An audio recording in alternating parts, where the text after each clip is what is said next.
बिस्मिल्लाहिर्रहमानिर्रहीम।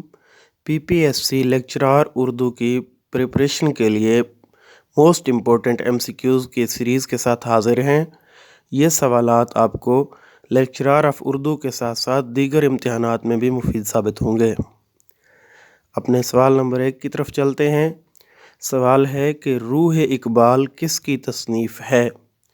इसके ऑप्शंस में जो दुरुस्त जवाब है वो है doctor Yusuf Hussain Khan. Option D जो है ये दुरुस्त जवाब है और इसकी आप तस्वीर भी साथ दे सकते हैं। अब हम अगले सवाल की तरफ बढ़ते हैं। तूतिए हिंद किस शायर को कहते हैं। इसका दुरुस्त जवाब ऑप्शन बी है, यानी अमीर खुसरो, जिनकी तस्वीर आप मुलाहिज़ा फरमा सकते हैं, आपकी स्क्रीन पर नज़र आ रही होगी। तो अमीर खुसरो को तूतिए हिंद कहते हैं। अब हम अगले सवाल की तरफ बढ़ते हैं। मशहूर नावल आग का दरिया के शुरू में किस अंग्रेज़ शायर की नज़्म का तर्जमा दिया गया है। दुरुस्त जवाब है Eliot. Option C, T S. Eliot की नज़्म का तर्जमा आग का दरिया के शुरू में दिया गया है। अगला सवाल है, उर्दू के नाबीना शायर शेख कलंदर बख्श जुर्रत का असल नाम क्या है। तो इसका जवाब है Yahya Aman. Option A is the correct option. अब हम अगले सवाल की तरफ चलते हैं। तो अगला सवाल है, बाबू गोपीनाथ किस अदीब का तख्लीक करदा किरदार है। तो इसका जवाब है सआदत हसन मंटो। मंटो ने ये किरदार तख्लीक किया था और इसलिए ऑप्शन डी दुरुस्त ऑप्शन है। अब अगले सवाल की तरफ चलते हैं। गालिब के बारे में लिखी गई मशहूर किताब हकीम फरजाना किसने लिखी। इसका दुरुस्त जवाब है शेख मोहम्मद इकराम, जिनकी तस्वीर भी आप देख रहे हैं। ऑप्शन सी ये दुरुस्त जवाब है, शेख मोहम्मद इकराम। अगला सवाल है, खजस्ता गाम से क्या मुराद है। इसका दुरुस्त जवाब है मुबारक कदम। तो इस तरकीब को अल्लामा इकबाल ने अपने एक शेर के अंदर भी इस्तेमाल किया है। शेर आप देख रहे हैं, खिज़र खजस्ता गाम उन्होंने इस्तेमाल किया है, मुबारक कदम। अगला सवाल है, इश्क आबाद किस मशहूर शायर के कुल्लियात का नाम है। इसका दुरुस्त जवाब है Abbas Tabish. Option A is the right answer. Abbas Tabish के कुल्लियात का नाम इश्क आबाद है। इसका अगला सवाल है, नज़्म तुलूए इस्लाम इकबाल की नज़्म है, ये किस किताब में है। तो इसका जवाब है बांग दरा। तुलूए इस्लाम बांग दरा में मौजूद है। अब हम अगले सवाल की तरफ बढ़ते हैं। मौलाना हाली के ख़्याल में सबसे कारामद सिनफ़ सुखन कौन सी है। तो इसका दुरुस्त जवाब है मसनवी। मौलाना हाली के ख़्याल में मसनवी सबसे ज़्यादा कारामद सुखन की सिनफ़ है।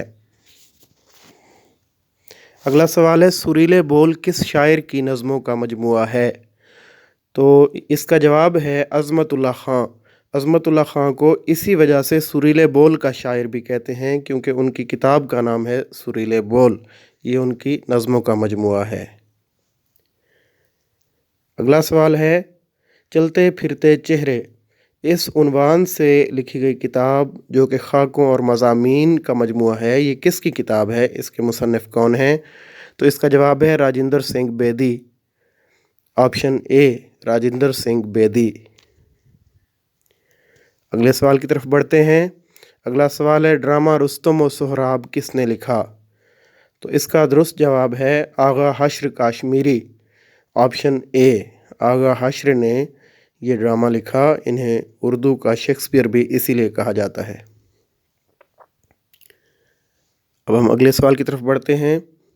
ख्वाजा सग परस्त किस दास्तान का किरदार है। तो इसका दुरुस्त जवाब है ऑप्शन सी बाग़ व बहार, जिसे किस्सा चहार दरवेश भी कहते हैं। इस दास्तान का एक अहम किरदार है ख्वाजा सग परस्त। اب ہم اگلا سوال دیکھتے ہیں۔ مغل بادشاہ ظہیر الدین بابر نے اپنی سوانح عمری تزک بابری کس زبان میں لکھی؟ تو اس کا درست جواب ہے ترکی زبان میں، یعنی آپشن ڈی اس کا درست جواب ہے۔ ترکی زبان میں تزک بابری لکھی گئی۔ قدم راؤ پدم راؤ یہ اردو کی پہلی مثنوی ہے، یہ کس نے لکھی؟ اس سوال کا جواب ہے فخر الدین نظامی۔ آپشن ڈی اس کا درست جواب ہے، فخر الدین نظامی نے یہ مشہور مثنوی لکھی۔ اگلا سوال ہے کہ مشہور افسانہ آنندی کس نے لکھا؟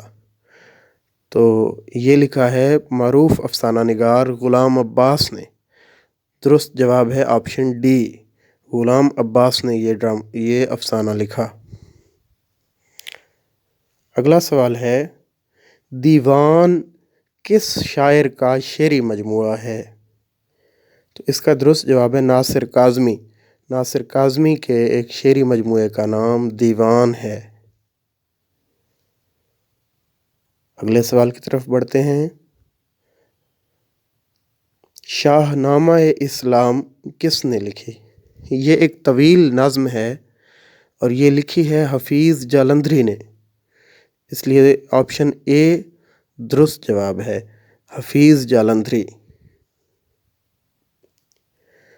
اگلا سوال جو ہے وہ سونٹ کے بارے میں ہے کہ سونٹ میں کل کتنے مصرعے ہوتے ہیں؟ یہ ایک خاص قسم کی نظم ہے جس میں پہلے حصے میں 8 اور دوسرے حصے میں 6 مصرعے ہوتے ہیں، تو اس طرح کل ملا کر 14 مصرعے بنتے ہیں۔ تو اس کا درست جواب ہے 14، آپشن ڈی۔